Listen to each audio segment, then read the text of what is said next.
If you'd asked me 2 years ago if I thought my parents would ever kick me out of the house because of my girlfriend, I would have laughed. Honestly. I would have said, no way, they're tough sometimes, but they love me. But they did. And the crazy part? I thought I was doing the right thing. I thought I was standing up for someone I loved. What I didn't expect was how fast everything would fall apart after that. I guess I should start from the beginning. I was 24. Living at home still not ideal, but it made sense. I was saving money, working full-time, helping around the house, paying a bit of rent to my folks. My parents and I didn't always see eye to eye, but we got along okay. I kept my head down, stayed respectful, and mostly minded my own business. Then I met Kayla. Kayla wasn't what my parents were expecting. I already knew that the first time I brought her home. She had this loud laugh, bright red hair, and a couple tattoos that my mom definitely clocked the moment we walked through the door. But she was kind, she was smart, she worked hard. And most importantly, she made me feel like I could breathe, like I could just be myself. That was new for me. I'd dated before, sure, but Kayla was different.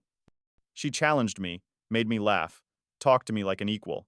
We didn't always agree on everything, but we respected each other. That mattered. My parents, they didn't see any of that. The first dinner we had together, my mom asked Kayla if the tattoos were real, then followed it up with, "What made you get something like that?" Not in a curious way, in a judging way. My dad didn't say much, just stared, kind of cold. Kayla was polite, smiled through it, answered every question, but I could see it in her eyes. She felt it, and I did too. After that dinner, I told her, they'll come around. But I was lying. I knew better.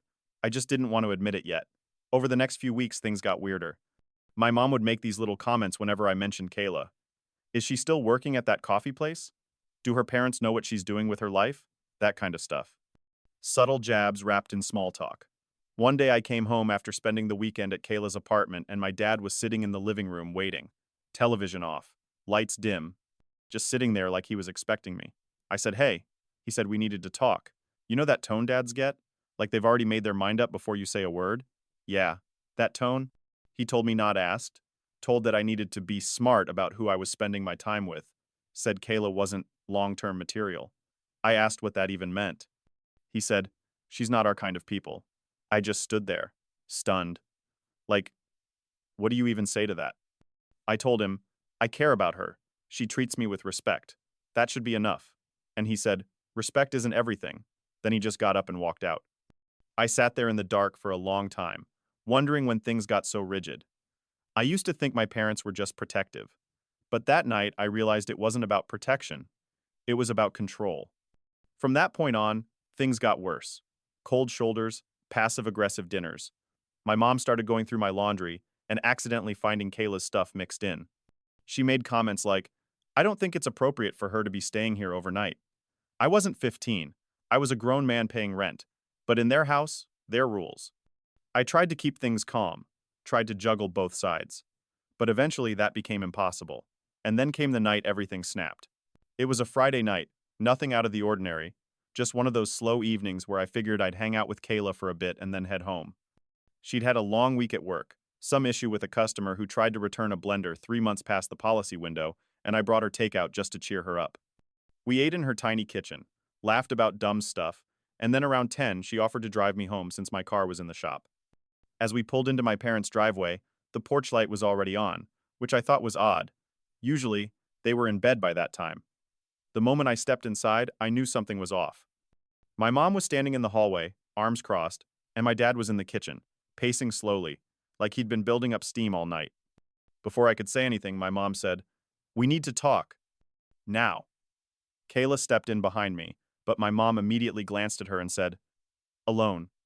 I told Kayla it was okay, that I'd be right back, and she hesitated, clearly uncomfortable, but nodded. I followed my mom into the kitchen where my dad was already waiting. It felt like I'd walked into a courtroom instead of a house. My dad didn't waste time. He said, "This isn't working anymore. You're different. You've changed." I asked what he meant, and he said, "You're distant, rude, defensive ever since she came into your life." I couldn't believe what I was hearing. I said, "So it's her fault that I'm not letting you walk all over me anymore?" That's when my mom cut in. "She's disrespectful. She brings tension into this home." I pushed back, told them she'd been nothing but polite, that they just didn't like that she wasn't some pre-packaged version of a daughter-in-law they had in their heads. My dad raised his voice and said, She's not family. She never will be. And that's when I said it, the thing that flipped the entire night upside down. I said, then maybe I don't want to be part of this family either. My mom went quiet. My dad clenched his jaw and said, then you need to leave. Tonight. At first, I thought he didn't mean it, that it was just heat of the moment talk. But when I turned to go back upstairs to my room, he blocked the hallway. Number, you don't go up there. We packed your things. My heart dropped. I pushed past him, and sure enough, in the front hallway were 3 boxes. My clothes, my laptop, a few personal things tossed together, like I was being evicted from a dorm, not the house I grew up in. Kayla saw me standing there, and her eyes went wide. What's going on? She asked, stepping forward. I didn't answer. I couldn't. My voice was stuck somewhere between heartbreak and fury. My dad looked straight at her and said, you should go. Now. She looked at me and I nodded, barely. I'll explain later, I whispered. She left. I carried my boxes out to her car in silence. Not a word from either of them. No hug, no apology, no second chance. Just cold air and a slammed door behind me. We drove back to Kayla's place, and I spent that night on her couch, trying to process how quickly I'd gone from our son to get out. And the worst part? In the middle of all that pain, I still felt like I had done something right, like defending her was the only thing I could have done, even if it cost me everything else. But I was wrong. Because what came next? I wasn't ready for that. The first few days at Kayla's place were a blur. She cleared out a drawer for me, made space in the bathroom, and offered me her bed even though I insisted on taking the couch. She was kind, supportive. But I could feel something shifting not just around me, but between us. At first, I thought it was just the shock of everything that happened. The emotional weight of getting kicked out, the tension I dragged into her space. But it wasn't just that. There was this quiet distance, like she didn't know how to act around me, now that I had nowhere else to go. We didn't talk about it, not right away. I didn't want to seem like I was noticing it. I was already carrying this invisible backpack of guilt that I'd brought chaos into her life, guilt that I hadn't seen the full picture with my parents sooner, guilt that I'd put her in the middle of something that wasn't hers to fix. A week went by, then 2. I tried to be helpful, did the dishes, cooked when I could, even fixed her wobbly cabinet door that had been squeaking for months. I got up early for work, stayed out of her way, kept my stuff tidy. But it didn't matter. One night I came home from work and found her sitting on the couch, arms crossed, phone in her lap. She looked nervous, said we needed to talk. My stomach sank. She started with, I love you, and I'm so sorry this happened. And immediately I knew where it was going.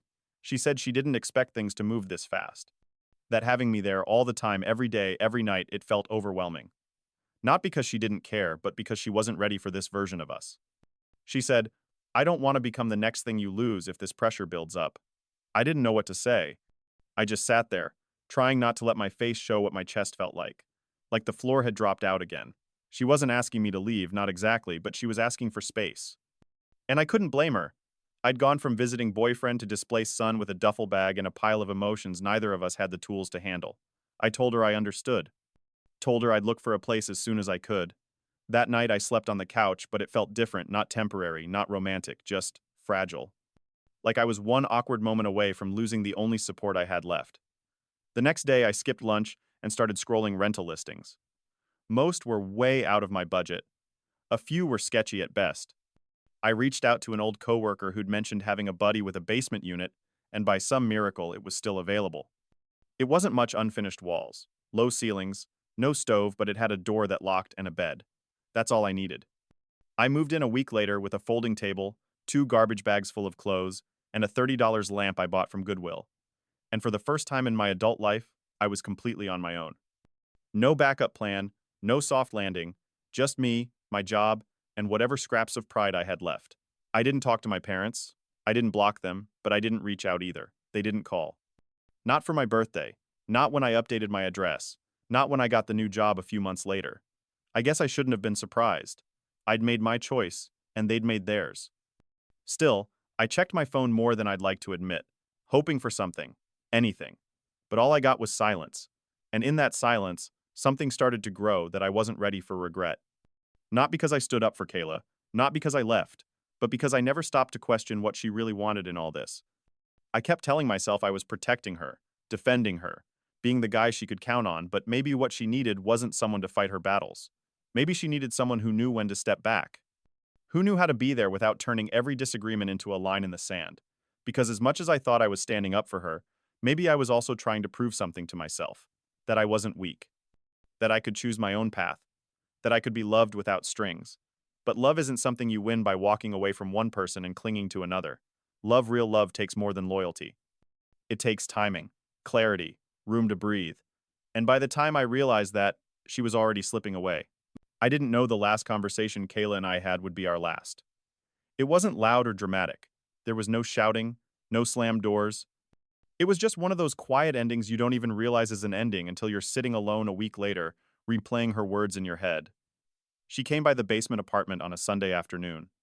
Brought a box of stuff I'd left at her place. A hoodie, a book, a coffee mug. I'd bought her that she never really used. She smiled, but it didn't reach her eyes. I offered her tea. She said no. We sat on the edge of the bed, barely touching, and she said, "I think we both need time." I nodded, even though my chest was screaming. She said, "You're trying so hard to hold everything together that you're not letting yourself fall apart where you need to." I asked if this was a break or a breakup. She said she didn't know. And that's when I knew it was over. Not because she didn't care, I think part of her still did, but because I had become too heavy, too tangled in a story that wasn't just mine anymore. After she left, I sat there in silence for hours. No music, no phone, just me and the little whirring sound the fridge made when it kicked on. I looked around at that basement room concrete walls, a cheap lamp, that secondhand mattress, and for the first time in months, I let myself feel everything I'd been stuffing down. I cried. Not loud, not messy, just this slow, steady kind of crying that doesn't come with words. It wasn't just about her, it was about all of it. My parents, the rejection.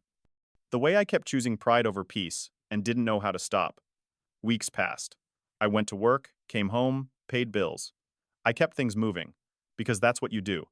You keep moving. And somewhere in all that motion, I started to feel something unfamiliar: space. Not emptiness, but actual space. Room to think, to breathe. I started going on walks. I read more. I cooked for myself and realized I actually liked it. I stopped checking my phone every 10 minutes hoping for a text from her. I even stopped rehearsing imaginary arguments with my dad in the shower. Slowly, I started to feel like me again, a different me, maybe, but more real.